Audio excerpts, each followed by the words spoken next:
Scott from Ponca City. Here we go. Who is the most well-known center square on the game show Hollywood Squares? Paul Lynn. Oh. Pass. In what film did Robin Williams play a New England teacher at a boys' prep school? Captain, my captain, Dead Poet Society. Who was the U.S. president when Japan attacked Pearl Harbor? Franklin Delano Roosevelt. What NBA team is based in Washington, D.C.? The Capitals. What screenwriter and producer created Gilligan's Island and the Brady Bunch? Sherwood Shorts. Which of Santa Claus's reindeer has a name that begins with a B? Bambi. Who's the Blitzen. last Oklahoma Sooner to win the Heisman Trophy? Caleb Williams. Born in Duncan, Oklahoma, what singer-songwriter wrote the hit songs Joy to the World and Never Been to Spain for Three Dog Night? Hoyt Axton. Who is the current mayor of Oklahoma City? Holt. Holt. I should know that. I don't know their past. We ran out of time. The Senators. Scott. Yes, we didn't get to number 10. There were a couple of... They used to be the Washington Bullets. Maybe a couple of clinkers. I think the Capitals is the hockey team. They're the Washington baseball team is the Senators. The Wizards. Wizards. Hey, welcome back, everybody. I had a little 2-day sabbatical. I was about under the weather. If you want to hear these answers, come on over to my YouTube channel at missionimpossible.com. Which means scary double features. Thanks for playing, Scott. All right, thank you very much. I appreciate it. Absolutely. How'd you do with Scott this What a ball breaker, that first one. Didn't give away $3,000. Let's go over these. Let's go we over only got these, shall we? 9 of them. Oh. But we'll see how you did. Who's the most well-known center square on Paul the game Lynn. show Hollywood Squares? It was Paul Lynn. You remember him? I know you do. Yeah. In what film did Robin Williams play a New England teacher at Dead a boys' Poets prep Society. school? That was Dead Poets Society. Scott was thinking about The World According to Garth, which is true. He had starred Robin Williams, but that wasn't where he was the teacher. Who was the U.S. president when Japan attacked Pearl Harbor? As Scott said, Eisenhower. It's a good guess, but it was Franklin Delano Roosevelt. FDR. He was in his 4th term. Actually, he was in his 3rd term at that time, wasn't he? Yeah. So what screenwriter, let's see, what NBA team is based in Washington, D.C.? The Wizards. The Washington Wizards. Scott, you got that one? Proud of you. What screenwriter and producer created Gilligan's Island and the Sherwood Brady Bunch? Schwartz. Very famous guy, but still not top of mind sometimes. Sherwood Schwartz. And if you ever watched the Brady Bunch and Gilligan's Island, you saw his name 1,000 times. Sherwood Schwartz. Which of Santa Claus's reindeer has a name that begins with a B? Blitzen. Blitzen? Scott got it. Did you?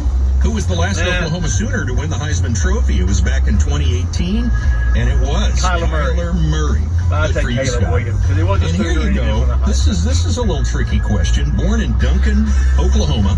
Not if you know me. Guitarist, actor, Hoyt Axton. wrote the hit songs Joy to the World and Never Been to Spain for the rock band Three Dog Night. It was Hoyt Axton.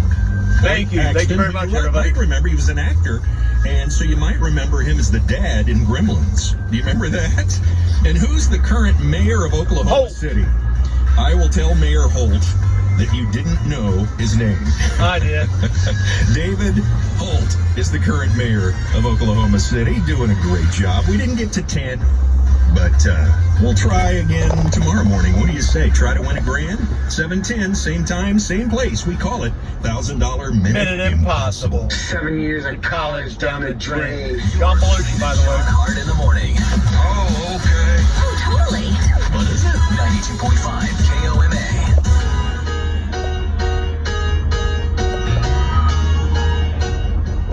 Well, sorry, folks. I've been out for a couple days.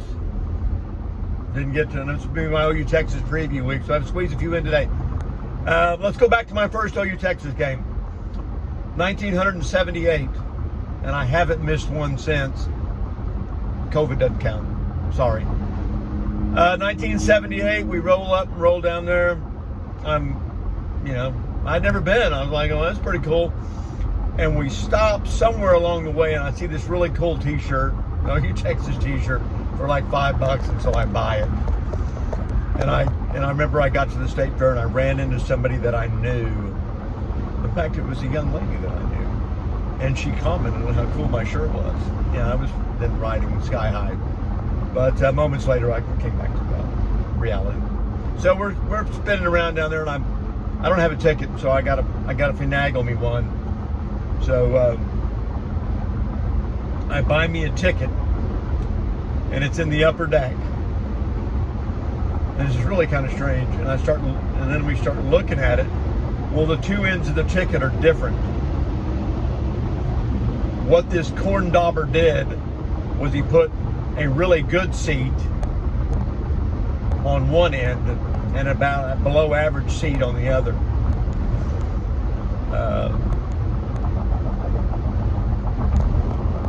Bizarre. Glued it back on there, but I got the ticket. It wasn't that expensive. But so I finagle it around, and they tear off the good end, and I keep the upper deck end. And so I wangle my way all the way up there, and I'm right at the very corner of the upper deck. Nobody in front of me. I'm on the aisle at the very top. Well, here comes somebody else who's got that exact same ticket. And I'm like, oh, well, I don't know what to do. Strange as it might seem, we wiggled it out. And anyway, I think about the first play of the game, Jay Jimerson intercepts a pass. May have been on the first play of the game. And then shortly after that, Kenny King just goes for about 70 down to like the 5-yard line. And we end up winning 31-10. And it wasn't that close. We had a great team. That was in 78. Of course, we lose in 79. And we lose in 80. And we lose in 81. Kind of convincing fashion in 81. Came back and won in 82. And that was the, yeah, I'm glad I chose this way to go today. But I have plenty of time to get there today.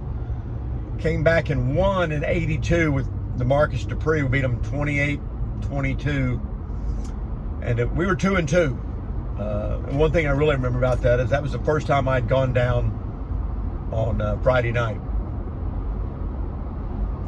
And I can't remember where we stayed, but we went to Boley and Wilson's on Friday night, and we got there about, God, it seems like we got there about 5 or 6 o'clock.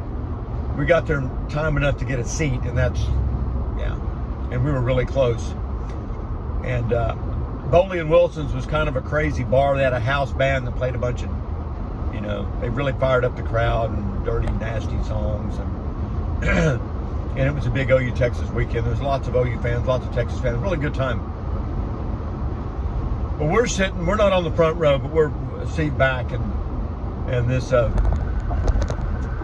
he comes out, and there's two couples sitting on right up on the front row. He comes out and he says something to that girl, and that girl says something back to him, and he just gave her the douchebag of the award night. And he brought out a douchebag and dropped it on their table, and they left. And we moved up to front row, and we had a great time. I remember Yancey Redcorn was there with Nathan Updegraff. And if you don't know who Yancey Redcorn is, watch Killers of the Flower Moon. He's actually in that movie. I can't wait to see it. He got a lot of good press out of it. So anyway, we have a great time. It's crazy wild. No fighting, but so we, you know, really got hammered. Made it to the game the next day. And Marcus, I'm going. If you're going, I'm going. I'm going right through that red. Thank you, everybody. And Marcus kind of had a coming out party. On like second or third drive, they're going to run a reverse. And Barry tells Marcus and Steve Sewell, who's running the reverse too, to go ahead and fake it. Don't tell anybody else, but just fake it. I said, okay. Fake it. So they did. And Marcus just left him in the dust. And we ended up winning 28-22. And we had a big night that night. Went out after the game, went over to Bourbon Street Oyster Bar. Oysters were $4.95 a dozen. I remember I snagged me a couple of dozen, then they bring me 2 more dozen. And I'm like, what do you know? And I really liked oysters. They bring me 2 more dozen. I'm like, oh, and he goes, that guy over there bought you 2 dozen oysters. And look over, and it's my parents are sitting over there. Yeah, they're sitting over there. You know, I was pretty subdued, but kind of crazy. That was 1982. 83 we lost. 84 we got robbed. It was a real robbery. I was in that end zone. Keith Stansberry caught it. And I read something the other day from Todd Dodge, who was the quarterback. And I'd never heard this before, and they were asking him to comment on it. And he said, you know, what difference does it make? It's pass interference anyway. Which I thought was kind of funny for him to say. It was not pass interference. They go up strong for the ball, as the king would say. And Stansberry came down with it. Then Danny Bradley got hurt in that game, couldn't play the next game against Kansas. We lose. We pulled the red shirt off of a true freshman to play in that game against Kansas. And very embarrassingly so. Very embarrassingly so. We get beat. And but that redshirt freshman would kind of go on to do some really great things. Not exactly at Oklahoma, but, well, he did play the next year and was the quarterback on the national championship team. But he went on to play for the Dallas Cowboys and won 3 Super Bowls. Troy Aikman. Really a big deal. So 85, we go down there and we're running the bone. And we win 14-7, and Texas scores because we fumble on our own goal line. And I don't believe Texas had 100 yards total offense that day. We just drubbed them. 86, we just kicked their teeth in. 87, we even kick it in even worse. And we intercepted the ball like 7 times. And I'm forget that Texas quarterback goes up. You know, if we don't turn the ball over 7 times, we beat them. Like, well, yeah, dude, maybe, but the thing about it is, Bronanza, is you did turn it over 7 times, and it was just, God, it was just a wailing. 88, this is the Kings last year, swan song. We go down there and beat him, not convincingly fashion, but he finally decided that, you know, Jamel Holloway just isn't the quarterback he once was, and he takes him out and puts in Charles Thompson, who quarterbacks us the rest of the way until this is where I'm going to end it.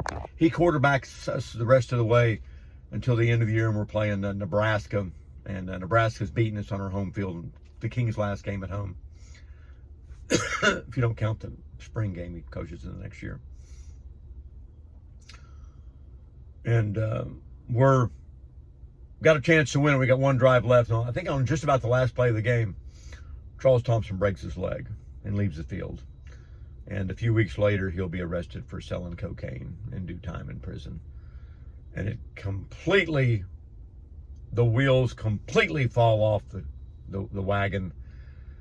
2 guys get convicted of rape. Somebody shoots somebody. And we are downtrodden, and they run Barry Switzer, the flock, off. And we now enter the Gary Gibbs Foundation for college football, and the downtrodden at OU has just begun.